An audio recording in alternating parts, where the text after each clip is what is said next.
जो इस वक्त माहौल है पाकिस्तान का, उसको ज़रा आप गौर से अगर मुलाहिजा करें तो सारी जो रियासती जबरूत और ताकत है वो एक तरफ खड़ी है, और सारे वो लोग जो खाली आते हैं जिनके हाथ में सिर्फ एक चीज़ है अल्लाह के आसरे के बाद, वो पर्ची है। उनको पता है कि ये पर्ची 5 साल के लिए तय करेगी कि उनका मुस्तकबिल वही है जो पिछले 75 साल था, या उनका मुस्तकबिल वो नहीं है जो पिछले 75 साल रहा है। और इसलिए पाकिस्तान के लोगों का मुझे पूरा उनके शऊर के ऊपर, जो कौमी शऊर है, ये उसकी तौहीन है ये कहना, और उस पर हमला है ये कहना कि हम धांधली के जरिए इलेक्शन जीतेंगे। फिर दूसरा, धांधली की एक और किस्म भी सामने आ रही है।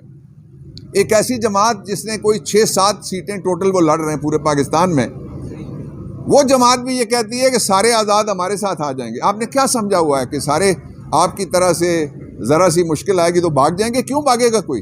पाकिस्तान तहरीक इंसाफ का